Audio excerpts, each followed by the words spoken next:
ચાલો બાળકો આપણે છેલ્લે ઉદાહરણ નંબર 4.2 એમાં એક સૂત્ર તારવેલું હતું.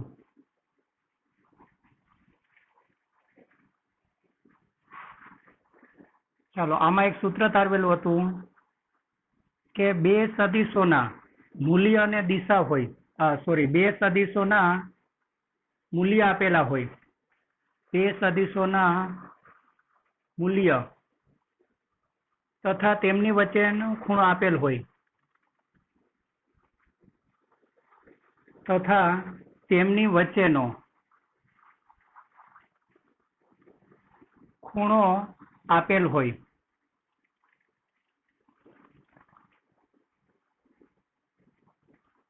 તો તેમના પરિણામી સદિશનું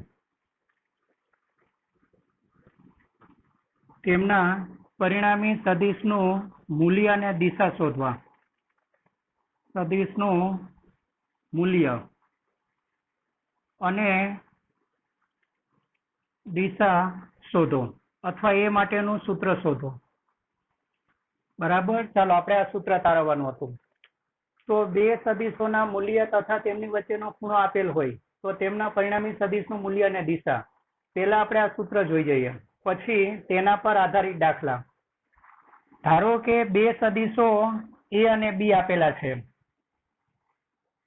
આ તમારો સદિશ એ અને તેનું મૂલ્ય માનાંકમાં એ, અને આ તમારો બીજો સદિશ બી અને તેનું મૂલ્ય માનાંકમાં બી. ચાલો આ બંને વચ્ચેનો જે કોણ છે તે થીટા. બરાબર. બંને વચ્ચેનો કોણ છે તે થીટા. ચાલો હવે આપણે આમાં શું કરેલું હતું તમને ખ્યાલ છે, સમાંતર બાદ ચતુષ્કોણ. એટલે આના એટ પરથી આને સમાંતર સદિશ દોરો. ચાલો આના એટ પરથી આને સમાંતર સદિશ અને આના એટ પરથી આને સમાંતર સદિશ દોરો. ચાલો હવે શું કરવાનું છે, આ બંનેને સમાંતર બાદ ચતુષ્કોણને નામ આપીએ ઓ પી ક્યુ એસ. ચાલો હવે આપણે શું કરવાનું છે, તો બંને એ અને બી ના સ્કેલ જે બિંદુ પાસે રાખેલા હતા ઓ બિંદુ પાસે, બરાબર. ચાલો તેમાંથી પસાર થતો વિકર્ણ એ પરિણામી સદિશ આર દર્શાવે છે. અને પરિણામી સદિશનો જે ખૂણો હશે ને, પરિણામી સદિશનો કોની સાથેનો ખૂણો, એ સાથેનો ખૂણો, એ આપણે આલ્ફા લઈ લેશું. ચાલો બાકીની આકૃતિ આપણે પૂરી કરેલી હતી. આ તમારો બી, તો આ પણ તમારો બી સદિશ કહેવાય. બરાબર છે. ચાલો ત્યાર પછી આપણે એસ માંથી ઓપી પર લંબ દોરેલો હતું. ફરીથી આપણે ટાઈમ નથી બગાડતા, ખાલી કહી જાઉં. ચાલો આ લંબ દોરેલું હતું અને અહીંયાથી આ લંબ દોરેલું હતું. હવે આ તમારો આખે આખો એ સદિશ કહેવાય અને આ બી સદિશ. તો અહીંયા જો થીટા હોય તો આ ખૂણો બી કેટલો, થીટા. ચાલો આ લંબને એમ નામ આપી દો. ચાલો બી ના આ બે ઘટક કહેવાય. બી ના આ ઘટકને શું કહેવાય, બી સાઇન થીટા, સામેની બાજુ હોવાથી. અને આ ઘટક કયો કહેવાય, બી કોસ થીટા. અને આની વેલ્યુ કેટલી, ચાલો અહીંથી આ માપ કેટલું હશે, બી કોસ થીટા જેટલું. અને અહીંથી આ લંબાઈ કેટલી હશે, સદિશ એના મૂલ્ય જેટલું, માનાંકમાં એ ને કાં તો એ કયો. ચાલો ત્યાર પછી આપણે આગળ જતા આપણે શું કરેલું હતું, આ તમારો સદિશ બી. ચાલો આગળ જતા આપણે પી માંથી ઓએસ પર લંબ દોરેલો હતો. આ થિયરી તમને યાદ છે, અત્યારે આપણે બહુ ટાઈમ બગાડતા નથી. આ લંબ દોરો. ચાલો આ લંબને શું નામ આપું, એન. અને આ કોણને આપણે બીટા કહીએ. બરાબર. ચાલો તો આમાં આપણે સૂત્ર કયું તારવેલું હતું, પેલું સૂત્ર.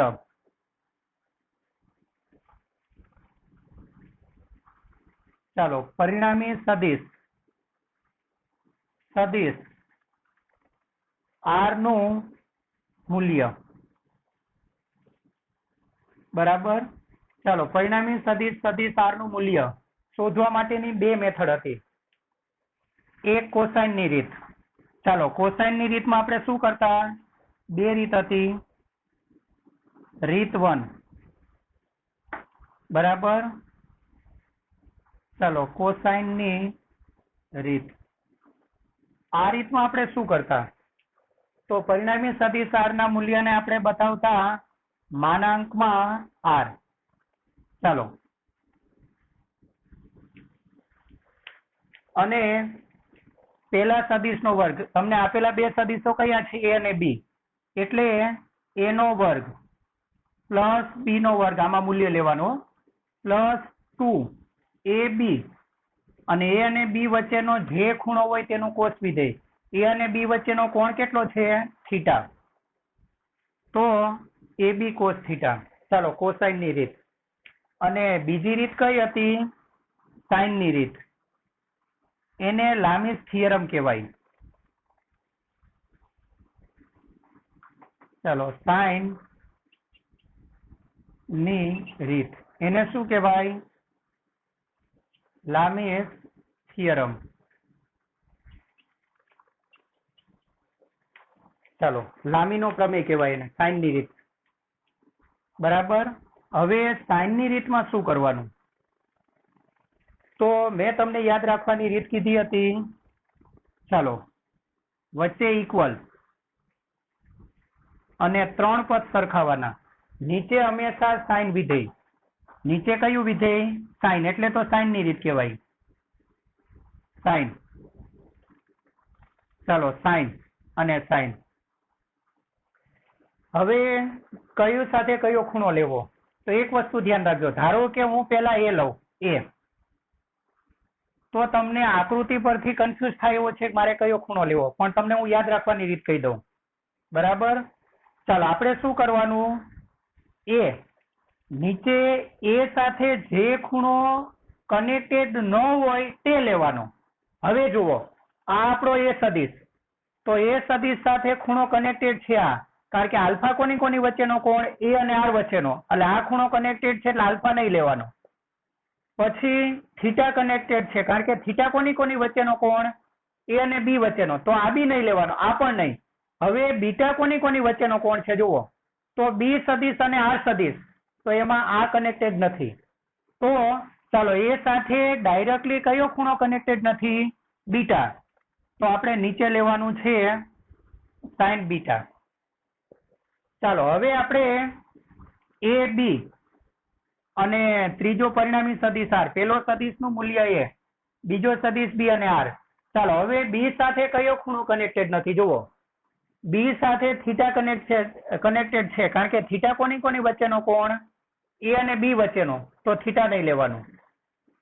પછી બીટા એ બી અને આર વચ્ચેનો કોણ, તો આ બી નહીં લેવાનું. આલ્ફા કોની વચ્ચેનો કોણ છે, એ અને આર, કોની સાથે કનેક્ટેડ નથી, બી, તો બીટામાં કયો કોણ આવે, જે કનેક્ટેડ નથી તે આલ્ફા. બરાબર. ચાલો પછી આર અપોન સાઇન. હવે આર સાથે કયો કોણ કનેક્ટેડ નથી, તો આર સાથે જુઓ, અહીંયા આલ્ફા છે અને અહીંયા બીટા, થીટા નથી, કારણ કે થીટા કોની વચ્ચેનો કોણ છે, એ અને બી. ચાલો તો આર સાથે કયો કોણ કનેક્ટેડ નથી, થીટા, તો અહીંયા થીટા. બરાબર. ચાલો આ સૂત્ર યાદ રાખવાના. અને આની આકૃતિ તમને આ રીતે બી સિમ્પલ દોરી શકાય. ધારો કે તમારો આ પહેલો સદિશ,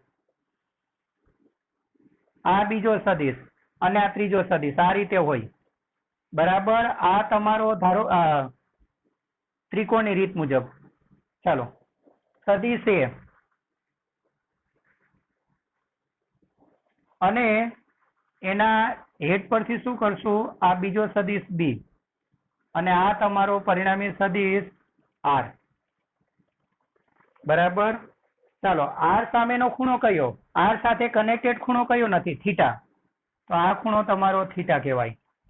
ચાલો આ તમારો કયો સદિશ, એ, અને આ કયો સદિશ, બી. ચાલો એ સાથે કનેક્ટેડ ખૂણો કયો નથી? બીટા. તો આ ખૂણો બીટા કહેવાય. અને બી સાથે ખૂણો કનેક્ટેડ કયો નથી? આલ્ફા. તો બીટાની સામેનો કોણ? કારણ કે સામેનો હોય એટલે કનેક્ટેડ ન હોય, આલ્ફા. ચાલો આની સિમ્પલ આકૃતિ આ રીતે દોરાય. અને આનો ફાયદો એ છે કે ઘણીવાર તમને આનો ફાયદો શું છે એ સમજાવો.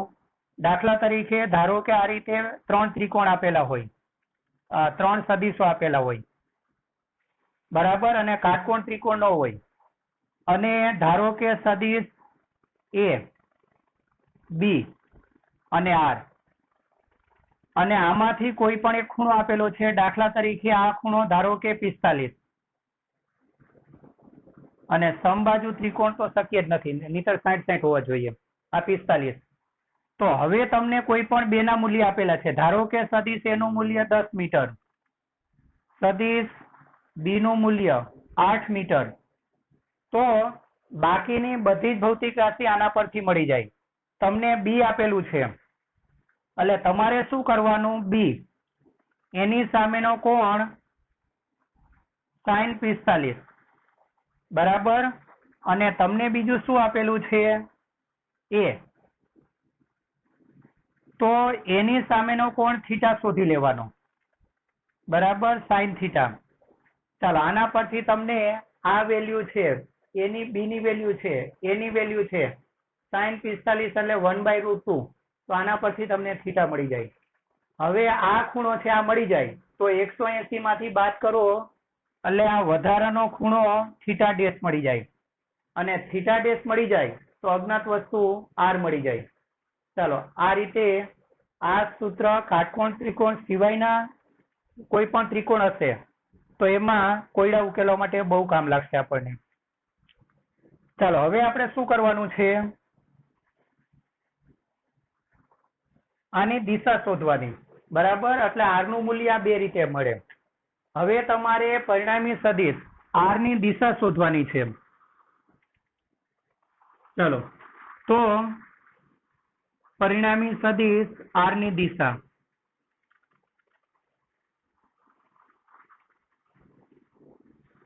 પરિણામી સદિશ આર ની દિશા. ચાલો હવે આ દિશા શોધવા માટે આપણે શું કરવાનું છે? તો તમારી પાસે જુઓ અહીંયા તો ઠીક છે કે એ સદિશ એક અક્ષની દિશામાં છે. ઘણીવાર એવું બને કે બંને સદિશ આમ ત્રાંસા હોય, બરાબર. ચાલો બંને સદિશ આમ ત્રાંસા હોય તો સમાંતર બાજુ ચતુષ્કોણ પૂર્ણ કરો. ધારો કે આ તમારો આર, તો તમારે પરિણામી સદિશની દિશા એક અક્ષ સાથે નથી મળવાની, બે માંથી કોઈ પણ એક સદિશ સાથે શોધવાની. ચાલો આપણે પરિણામી સદિશની દિશા કોની સાથે લઈ લેશું? આલ્ફા, બરાબર. ચાલો આપણે અહીંયા લખી દેશું, જો સદિશ આર નો, ચાલો કોની સાથેનો કોણ આલ્ફા હોય? સદિશ એ સાથેનો. અહીંયા એક અક્ષ એવું નહીં લખવાનું, કારણ કે આર નો આ બે માંથી કોઈ પણ એક સાથેનો ખૂણો શોધી લેવાનો. જો સદિશ આર નો સદિશ એ સાથેનો ખૂણો આલ્ફા હોય તો ચાલો આપણે શું કરવાનું? tan વિધેય લઈ લેવાનું, tan આલ્ફા. હવે કેવી રીતે જવાનું? એકદમ સરળ. કોની સાથેનો ખૂણો છે? એ સાથેનો. તો એ નહીં, બી ના ઘટકો લેવાના અને ઉપર સાઇન લઈ લેવાનું, કારણ કે tan આલ્ફા એટલે સામેની બાજુ, છેદમાં પાસેની બાજુ એટલે આ ને આ આવશે. સામેની બાજુ એટલે બી સાઇન થીટા. tan થીટા એટલે આખો ત્રિકોણમાં ગયા હતા, ખબર છે ને આપણે? તો આલ્ફા, tan આલ્ફા માટે સામેની બાજુ છેદમાં પાસેની બાજુ એટલે બી સાઇન થીટા અપોન એ પ્લસ બી કોસ થીટા. તમારે શું યાદ રાખવાનું? આર નો જેની સાથેનો ખૂણો બનાવેલો હોય ને એના નહીં, બીજાના ઘટકો લેવાના. ચાલો એટલે ઘટકો કોના લેવાના? બી ના. તો ઉપર હંમેશા સાઇન ઘટક જ લેવાનું, સામેની બાજુ આવે ને એટલે. અને નીચે શું લેવાનું? બી કોસ થીટા પ્લસ બીજો સદિશ એડ કરી દેવો. ચાલો આ રીતે થાય, બરાબર. હવે આનો એક એક્સ્ટ્રા દાખલો કરાવું.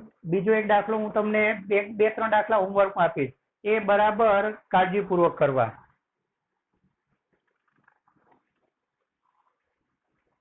ચાલો આ રીતે કોઈ એક દાખલો છે.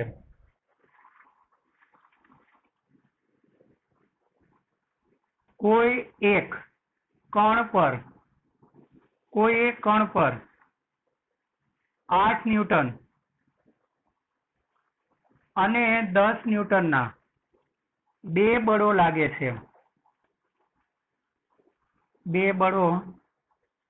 લાગે છે. તથા તેમની વચ્ચેનો કોણ 60°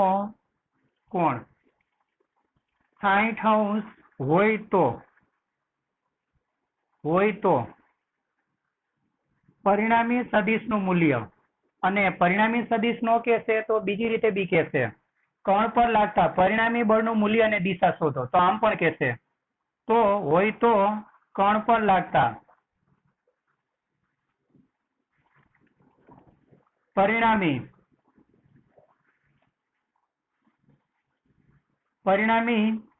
સદિશ તરીકે કયો સદિશ? બળ ને. પરિણામી સદિશની જગ્યાએ લખેલું હશે બળનું મૂલ્ય અને દિશા શોધો. ચાલો દિશામાં શું કરવાનું છે ખબર ને? બે માંથી કોઈ પણ એક સાથેનો ખૂણો. મૂલ્ય અને દિશા શોધો. આકૃતિ તો કઈ જરૂર નથી.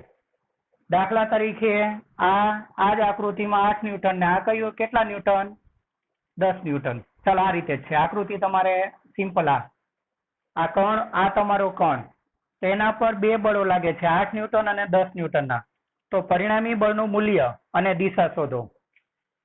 ચાલો મૂલ્ય શોધવાની આ બે રીત છે, પણ તમને સરળ કઈ પડશે? કોસાઇનની રીત. ચાલો આપણે લખશું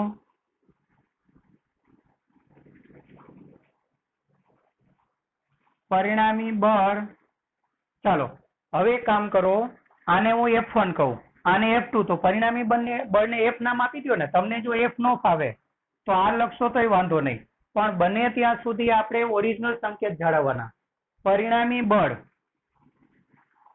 સદિશ F નું મૂલ્ય.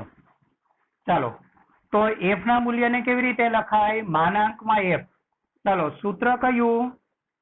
આને શેના વડે બતાવી દો? બળ હોવાથી F1. આને શેના વડે બતાવી દો? F2. અને પરિણામી બળ R. એટલે આ તમારું F1, આ F2 અને આ તમારું F. ચાલો તો માનાંકમાં F બરાબર A એટલે તમારું F1 હો, A એટલે F1 અને B એટલે શું? F2. આ આકૃતિ બાજુમાં યાદ રાખી લેવાની. ચાલો આ તમારું F2. એટલે શું લખશું? F is equal to F1 square plus F2 square plus 2 F1 F2 into cos theta. ચાલો સૂત્ર બનાવો. તો F is equal to F1 square પહેલાનો વર્ગ પ્લસ બીજાનો વર્ગ પ્લસ 2 પહેલું બીજું ઇન્ટુ બંને વચ્ચેનો કોણ. ચાલો F1 F2 વચ્ચેનો કોણ કેટલો છે? F1 F2 વચ્ચેનો કોણ લેવાનો કેટલો છે? 16.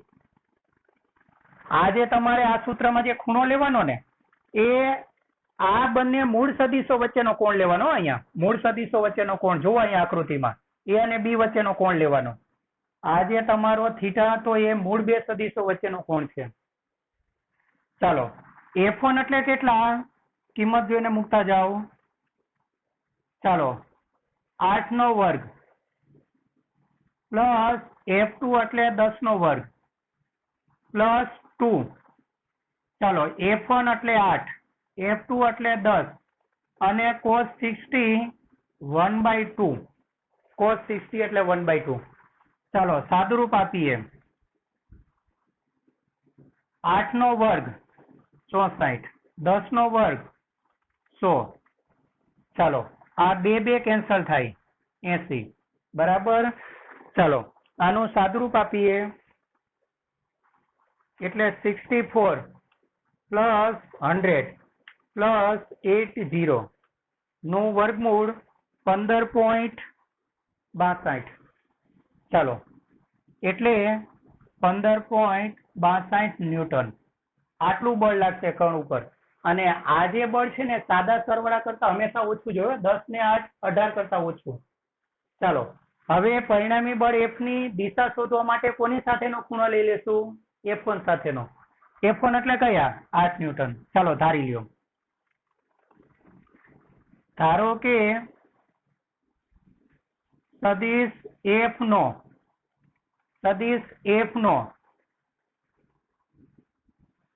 ચાલો નામ જ આપી દો. એ 8 ને આપણે શું કીધેલું છે? F1. F1 બરાબર 8 ન્યૂટન સાથેનો કોણ આલ્ફા છે. બરાબર. ચાલો આ કોણ કેટલો છે? આલ્ફા. તો સૂત્ર હવે આવડવું જોઈએ. આલ્ફા છે તો ચાલો tan alpha is equal to ખૂણો કોની સાથેનો છે? F1 ને. તો ઘટકો કોના લેવાના? F2. એટલે F2 sin થીટા. અને થીટા એટલે આપણે મૂળ બે સદિશો વચ્ચેનો કોણ જ લેવાનો. એ તો ખબર છે ને, મૂળ બે સદિશો. કારણ કે આ તો હજી શોધવાનો બાકી છે. નવો તો કોણ મળવાનો બાકી છે, એટલે જૂનો હોય તે જ લેવાનો હોય. ચાલો ખૂણો મૂક દો. કેટલો? 16 અપોન ચાલો F2 cos 16 અને એની સાથે પ્લસ કરીને મૂળ સદિશ કયો? જેની સાથેનો કોણ હોય તે. ચાલો સાદુરૂપ આપો. F2 કેટલા? F2 10 sin 60 √3/2. ચાલો F1 કેટલા? 8 અને F2 કેટલા? 10 અને cos 60 એટલે 1/2. ચાલો આ કેટલાય ભાગ ચાલે? 5. આ કેટલાય ભાગ ચાલે? 5. બરાબર. ચાલો સાદુરૂપ આપીએ. એટલે √3 ગુણ્યા 5 એટલે ઉપર આવશે ચલો √3 ગુણ્યા 5 એટલે 8.66 અને નીચે 8 ને 5 13 થશે ને? 8.66 ને નીચે 8 અને 5 આ 10 માંથી 2 ભાગ ચાલે એટલે 5 ને 8 ને 5 13. ચાલો 8.66 ભાગ્યા 13 એટલે 0.6662. ચાલો હવે ખૂણો કેવી રીતે જોવો એ મેં તમને સમજાવેલું છે. ચાલો હવે નેચરલ ટેનમાં આપણે આ મૂલ્ય પરથી ખૂણો શોધીએ. ચાલો 6662 એટલે 33°. ચાલો 33° વાળી લાઈન આવે છે. હવે જોતા આવડે છે ને ખૂણો? 33° અને 30 મિનિટ. પણ 33° અને 30 મિનિટમાં તમને જે મળે છે ને એ 6619 કારણ કે એના પછીનું વધી જાય. એના પછીનું 6644 આવી જાય. સોરી 6662 ને. એટલે આપણે લેવાનું છે 33° અને 36 મિનિટ. Sorry 36 minute. એટલે એ તમને આવે છે 0.6644. કારણ કે પછીનું છે ને 0.6669 એટલે વધી જાય. એટલે વધી જાય તે ન ચાલે. એટલે આપણે આ લેવાનું. ચાલો હવે આપણે કેટલા ખૂટે છે એ જોઈ લઈએ. એટલે આપણી પાસે હતું 6662 અને આપણે મેળવા છે 6644. એટલે આપણે ખૂટે છે 18. ચાલો 33 ની લાઈનમાં મીન ડિફરન્સમાં જવાનું. 18 માટે 18 નથી, 17 પછી 21 એટલે આપણે નજીક 17 પડે ને તો એ લેવાનું. ચાલો 17 માટે ઉપર મિનિટ આવે છે 4 એટલે મિનિટ 4. ચાલો 36 ને 4 40 એટલે તમારો જવાબ આવે આલ્ફા બરાબર 33° અને 40 મિનિટ અને કોની સાથેનો કોણ 8 ન્યૂટન સાથેનો ખૂણો આટલો હશે. ચાલો, તો એક ખૂબ જ અગત્યનું સૂત્ર અને એના દાખલા આ રીતે થાય. બરાબર, આવા દાખલા હોમવર્કમાં આપીશ, એ તમારે જાતે ગણવા પ્રયત્ન કરવાના. ચાલો, આપણે બે સદિશોની બાદબાકી માટે ત્રિકોણની રીત અને સમાંતર ચતુષ્કોણની રીત જોઈ. હવે બે સદિશોની બાદબાકી માટે ચાલો બેઝિક રીત આ જોઈએ.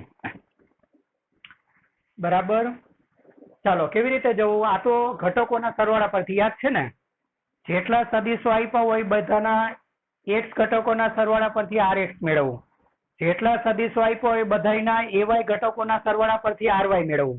ચાલો આ મેથડથી જવાનું. એટલે આમાં સદિશોના ઘટકોની જરૂર પડે. આ રીતની શું ખાસિયત છે આમાં છે ને,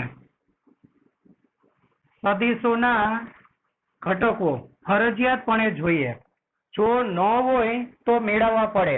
એવો આપણે એક દાખલો અહીંયા કરાવેલો હતો.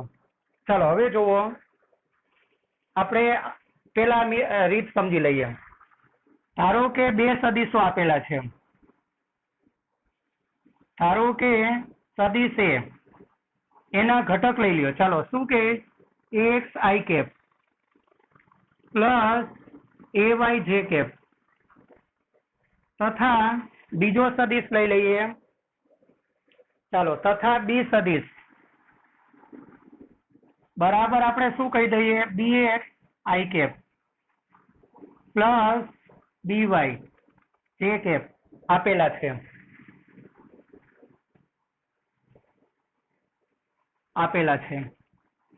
ચાલો, આપેલા છે તેમની બાદબાકી સદિશ r બરાબર, ચાલો તેમની બાદબાકી એટલે આપણે શું કરવું છે, a માંથી -b બાદ કરવું છે. ત્રિકોણની રીતમાં આપણે ઓપોઝિટ મેળવતા આમાં કઈ નહીં કરવું પડે, ડાયરેક્ટ જ. ચાલો, તેમની બાદબાકી સદિશ r બરાબર સદિશ a માઇનસ સદિશ b મેળવવી છે. ચાલો હવે શું કરો, ચાલો હવે આનો x ઘટક લઈએ તો આનો bx ને, અને ઘટકમાં તીર નીકળી જાય, ખબર છે ને કેમ? કારણ કે આમાં આઈ કેપ, આમાં x ઘટકમાં તો આઈ કેપ જ આવે ને, આમાં આઈ કેપ, આમાં આઈ કેપ, આમાં આઈ કેપ કેન્સલ થઈ જાય. હવે rx બરાબર શું, rx બરાબર ax વચ્ચે માઇનસ તો માઇનસ bx. ચાલો આ રીતે તમારે rx મેળવવી લેવું. બરાબર, અને ry કેવી રીતે મેળવવું, ry ચાલો અહીંયા y હોય તો અહીંયા બી y, અહીંયા બી y, તો ry બરાબર શું, ay માઇનસ by. અને આમાં બધામાં કયા કેપ આવે, જે કેપ કેન્સલ થઈ જાય. એટલે આ બંનેમાં સદિશની કોઈ નિશાની બચે નહીં હો, યાદ રાખજો. ચાલો, પરંતુ જેવી રીતે સદિશ એના બે ઘટકો છે x અને ay, એવી રીતે rx અને ry એ કોના ઘટકો કહેવાય, r ના ને. તો આ સદિશ r બરાબર rx i કેપ, જેવી રીતે અહીંયા ax i કેપ એવી રીતે rx i કેપ, આ a એની જગ્યાએ r, ax i કેપ તો rx i cap, ay j cap તો આનો આ ઘટક ry જે કેપ થશે. આટલું, ચાલો આટલું અહીંયા જે કિંમત મળી હોય તો અહીંયા મૂકી દેવાની. હવે એનું મૂલ્ય લેવું હોય તો શું કરવાનું, આનું મૂલ્ય, તો આના મૂલ્ય માટે શું કરો, માનાંક. અને કોઈ પણ સદિશોના ઘટકો આપેલા હોય, મૂલ્ય લેવું હોય અને બંને ઘટકો લંબ હોય, i અને j એટલે ખબર પડે x અને y લંબ હોય, તો ડાયરેક્ટ જ પાયથાગોરસના પ્રમેયથી મેળવી લેવું. ચાલો, એટલે અત્યાર સુધી આપણી મેથડ કઈ ચાલે છે ખબર ને, લંબ હોય તેવું. અને દિશા શોધવી હોય તો r સદિશની દિશા, ચાલો r સદિશની દિશા કે ખૂણો, તો હંમેશા કોઈ પણ સદિશની દિશા માટે tan થીટા લેવાનું. tan થીટા એટલે કયો ઘટક લેવાય, હંમેશા એનો સામેનો ઘટક એટલે y ઘટક હોય. એટલે આની દિશા શોધવાની છે, એટલે આનો y ઘટક છેદમાં x ઘટક. ચાલો આપણે તો થીટા શોધવાનું ને, તો tan પેલી બાજુ છેદમાં જાય, એની ઘાત 1 ગણાય, અંશમાં આવે તો માઇનસ tan ઇનવર્સ ry/rx. આ લખવાની એક પદ્ધતિ છે. ચાલો હવે આપણી બુકમાં નથી એટલે વધારાનો કોઈ એક દાખલો લઈને સમજીએ. એટલે દરેક વખતે હું કહું છું આપણી બુકમાં નથી એટલે બુકમાં અમુક પ્રકારના દાખલા બહુ નથી આપ્યા, તો એ આપણે વધારાનું સમજવાનું. ચાલો 3 સદિશ લઈ લઈએ. જો સદિશ એ 3i cap minus 4j cap, સદિશ બી, ચાલો સદિશ બી 6i cap 4j cap તથા સદિશ C minus 2i cap plus 2j cap હોય તો એક કામ કરીએ, આમાં સરવાળો અને બાદબાકી બંને સમજાવી દઉં.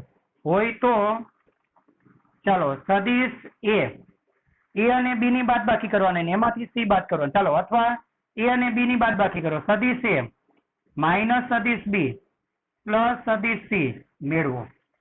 ચાલો એટલે આમાં સરવાળા બાદબાકી બંને પ્રેક્ટિસ થઈ જાય. આ પરિણામી સદિશને શું કહી દઈએ? આને શું નામ આપી દઈએ? આર સદિશ. ચાલો આપણે લખી દેશું સદિશ આર બરાબર આપણે શું લઈ લઈએ? આનું જે પરિણામી આવશે ને એને આર કહી દઈએ. સદિશ આર બરાબર ચાલો સદિશ એ માઇનસ સદિશ બી પ્લસ સદિશ સી લઈએ. એટલે આમાં સરવાળા અને બાદબાકી બંને પ્રેક્ટિસ થઈ જવાની હો. લઈએ. ચાલો હવે ઘટકો લેવાના ને, બેઝિક રીતમાં ઘટકો જ લેવાના હોય. ચાલો સદિશ આર નો એક્સ ઘટક, ચાલો એને શું કહી દેશું? rx. હવે જોજો બરાબર જોજો rx. ચાલો ઉપરનાથી જ લખતા ડાયરેક્ટ આવડી જાય.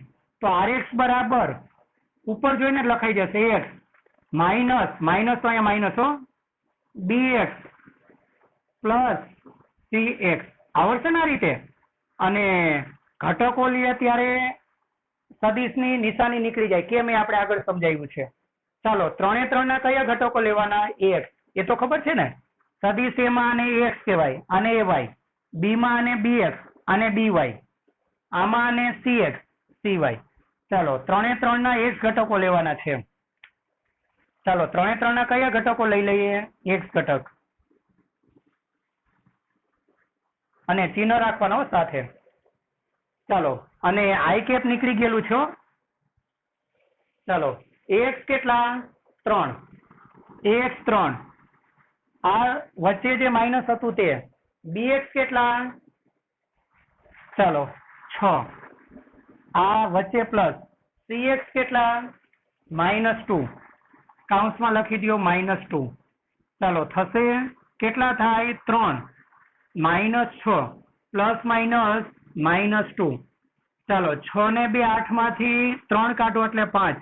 મોટી સંખ્યાની નિશાની એટલે માઇનસ થશે ને. અને આમાં જુઓ તો -6 માંથી 3 કાઢો એટલે -3, -3 ને -2 -5. ચાલો તથા સદિશ આર નો y ઘટક, સદિશ આર નો y ઘટક. ચાલો એને આપણે શું કહી દઈએ? ry. તો હવે બધાના y ઘટક લેવાના y. ચાલો તમારું સૂત્ર શું બને? ry બરાબર ઉપર જોઈને જ બનાવી નાખવાનું ay minus by plus cy. આ તો સમજવા માટે, બાકી એ લખેલું નહીં રાખવાનું. ચાલો ay કેટલા? ay કેટલા? -4. આના 3 એ 3 ના બીજા ઘટક લેવાના. ચાલો ay કેટલા? -4. આ વચ્ચેનું માઇનસ. by કેટલા?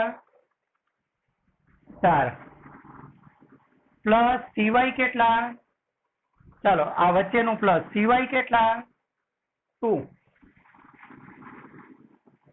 ચાલો -4 પ્લસ માઇનસ -4 પ્લસ 2 કેટલા થશે?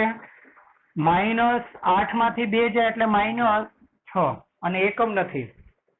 ત્રીજી એક વસ્તુ કહી દઉં, ધારો કે 3 એ 3 માં 3 સદીશો હોત ને, 3i cap 2j cap -5k cap, 3 એ 3 માં ત્રીજો સદીશ હોત ને, તો આનો ત્રીજો સદીશ શું મળે?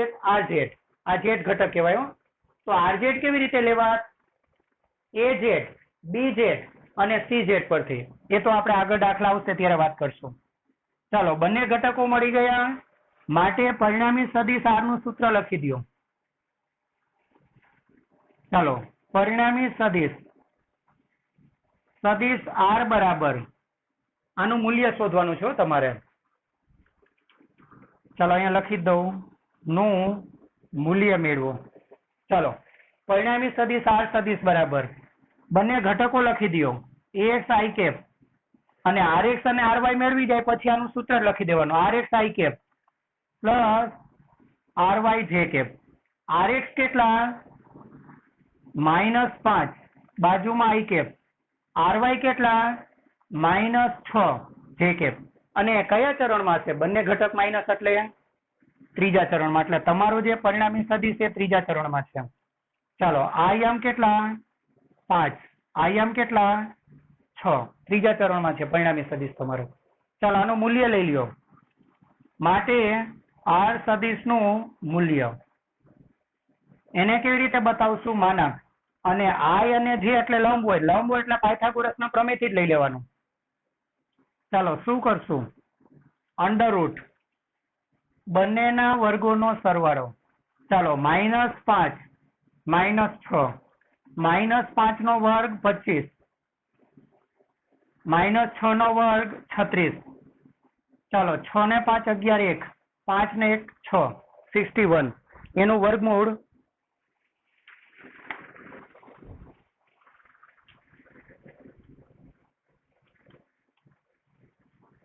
ચાલો 7.81. એટલે પરિણામી સદીશનું મૂલ્ય કેટલું હશે?